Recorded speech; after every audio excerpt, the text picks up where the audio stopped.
করবো, কোরআন শরীফ ধরে কসম কাটছে। কয় বছরের সম্পর্ক আপনাদের? 10 বছর 10। একটি সম্পর্কের বয়স যখন 10 বছর, তখন তাকে নিছক অনুভূতির সমীকরণ বলা চলে না। ষষ্ঠ শ্রেণীর সেই সরল বয়সে শুরু হওয়া পথ চলা যে 10 বছর পর এভাবে ভেঙে চুরমার হবে, তা স্বপ্নেও ভাবেননি অনার্স পড়ুয়া ছাত্রী তানিয়া আক্তার তামান্না। স্বজনদের অভিযোগ, নানা অজুহাতে বাড়িতে যাতায়াত করত নাঈম।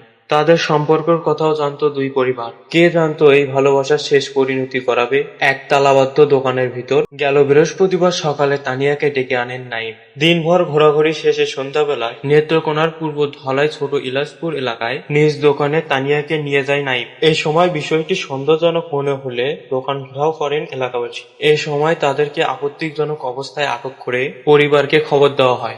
ও আমাদের ঘরের পর্যন্ত গেছে, আমার ঘরের ছবি আছে, ও তো আমাদের ঘরে গেছে, ঘরের ছবি আছে। এ সময় সামাজিক মীমাংসা শেষে বিয়ের উদ্যোগ নিলে ঘটনা শুরু হয় টুইস্ট। বিয়ে করতে বেঁকে বসে নাঈম। সে বলে তানিয়াকে সে বিয়ে করবে না। আমার কিছু নাই, আমার লগে থ্রেটমেন্ট দেওয়া হয়েছে। আমার এতদিন বয়ফ্রেন্ড এর সাথে আমি কথা কইছি, আমি কোনোভাবে বিয়ে করতাম না। যদি বিয়ে করার ইচ্ছা থাকে আমরা সবাই মিলে বিয়ে করিয়া লাই, এই সিরিজ আমি বিয়ে করতাম না। তুমি তার মানে না না, আমি এই সিরিজ মেয়ে তোমার জড়াই ধরছে লাগে আমার আপনার ধরে ধরে করবেন, আমি না করবো।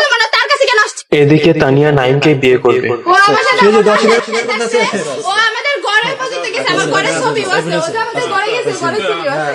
আমার বাসায় গেছে। তোমার ছেলে বিয়ে করবে না, তোমার বক্তব্য কি বলো? আমি মরে যাবো, শেষ কথা। আমি এখন নিতে আসিছি, তাই বলবো আমার বাড়িতে লাগছে, শেষ হয় নাই নাই। পরে খবর পেয়ে পূর্বধলা থানার পুলিশ ঘটনাস্থলে পৌঁছে যুগলকে থানায় নিয়ে যায়। ভুক্তভোগী এর আশ্বাস দিয়ে শারীরিক সম্পর্ক করে এখন বিয়ে করতে অস্বীকার করছে সে। তবে সব অভিযোগ অস্বীকার করে বিষয়টিকে অপপ্রচার বলে দাবি করছেন অভিযুক্তর পরিবার। বর্তমানে তানিয়া সম্পর্কে সামাজিক স্বীকৃতি চান। আইন প্রক্রিয়ায় এই ভুক্তভোগী তার ন্যায্য বিচার পাবে কিনা সেটাই এখন দেখার বিষয়। আমার টাচ করে কেন যাচ্ছি না, তুমি এটা নিজে